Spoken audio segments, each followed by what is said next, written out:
Hello beauties, and welcome back to the Bumpy Bones Locksport channel. Now in this video I'm going to be picking open this Lockwood Assa Abloy 334B45 padlock. So let's go ahead and get started. I'm also going to gut it too. But this is a really cool padlock. I really enjoy learning how to pick Lockwood. The security pins in this lock are really cool. And so let's talk about the lock real quick. This is a blue belt level lock from the Lockpickers United Belt System. It is a 5-pin tumbler lock, and this version of it, the blue belt version of it, has 5 spool pins in it. Now, there is a green belt version of this lock that has, I think, 4 standard and an anti-bump pin on it. But I got the blue belt level lock here. And just for reference, this is kind of a standard spool pin that I will often encounter in locks. You get a very thick end and a very deep center. And so with spool pins, you will often get what's called a false set.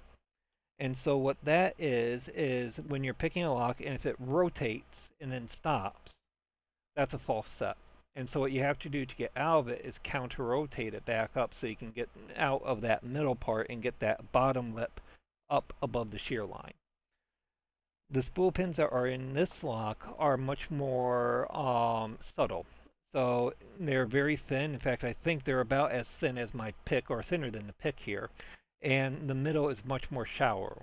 And so the false set is not as pronounced and it's easy to overset the pins of this lock. So let's go ahead and get started here. So just show that the lock is fully functional. And let's go ahead and throw it in the vise. I'm going to use my Cobra Instruments short hook from the Genesis set and the 50 thousandths top of the keyway turner. And let's put this in the vise and see what we got. I've been picking this all day, but you know how things go when you go to record. Things can go very differently. And I'm changing the angle so that you can see the keyway a little bit more with this. So again, I'm a programmer, so I always like to demonstrate things multiple times. Let's see what we got going on here. I'm going to try to talk through this, but when you go to pick and talk, things go differently. So nothing on 1. I think I got something on 2. Not really. 3. All right, 3 I got a nice little counter rotation on. 4, kind of the same in a nice little click. Nothing on 5. I may have overset. There we go. All right, 4. There's 5. Nothing on 5. Nothing on 1. Got something on 2. Alright, I overset something, so I'm just going to let back.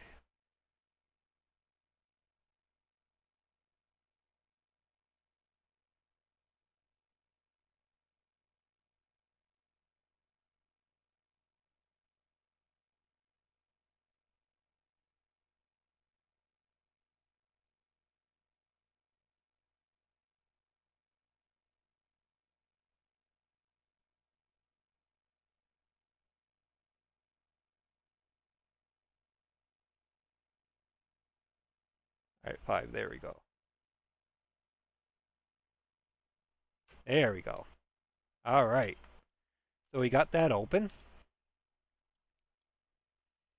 Yeah, I was having a bit of a problem with oversetting it, which is really easy to do on this lock here.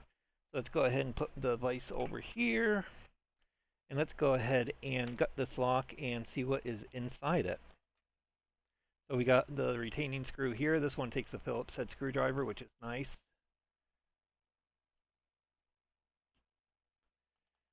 Alright. So this is the core, and I really like the way that they do the retaining clip on these. You've got the little screws here, which make it so much easier to remove.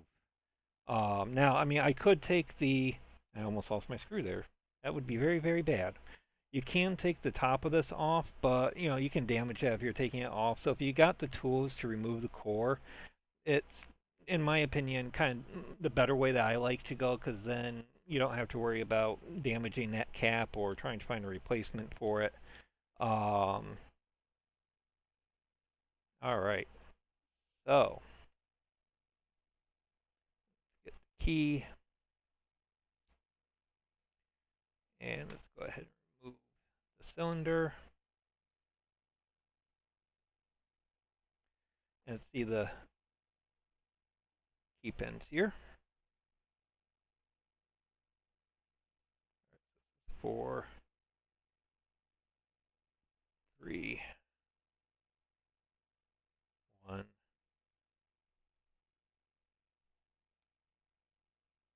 I'll be a little careful because I don't have replacement pins for this lock. I've got American Lock, Master Lock, Schlage, Quickset, Yale, but I don't have any Lockwood pins or Assa Abloy pins, so I want to be a little careful. All right, so there are our key pins, and the key pins are pretty standard. There's no serrations on them, so let's go ahead and now get our security pins out.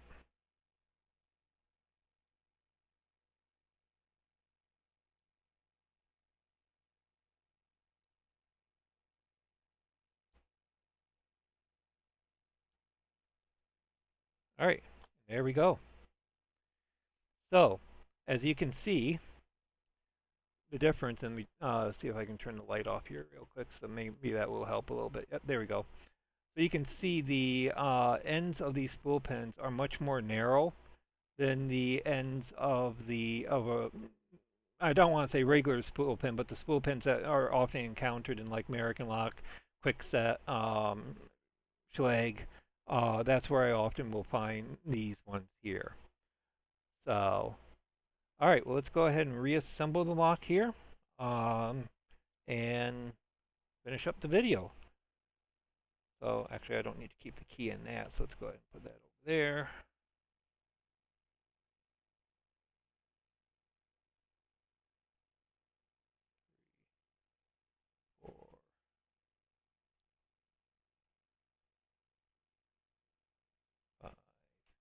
And just insert the key real quick. I always do the key check because that way you know that you got it right.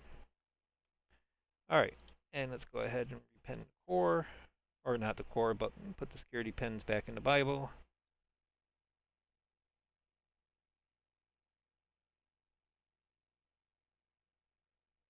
I'm not going to do a full disassemble on this lock, like I did with the American lock. I haven't done it with this lock yet, I think. It is very different in terms of the internal mechanism, so I'm not comfortable in taking that apart fully yet. But that might be something that I do. I might want to get a replacement first before, in case I damage anything or anything like that. It's always good. All right, so let's go ahead and throw this back in here. What's really nice is you know the front and the back, because the back of it has this little cutoff in it. And so let's go ahead and put this back on. The other really cool thing about the retaining clip here is you see this little piece here. If I took that out and put it here, it would retain the key when I go to unlock it. But by putting it there, it's a non-key retaining. So you can change it, like you could like with the ABIS lock that I have a video on.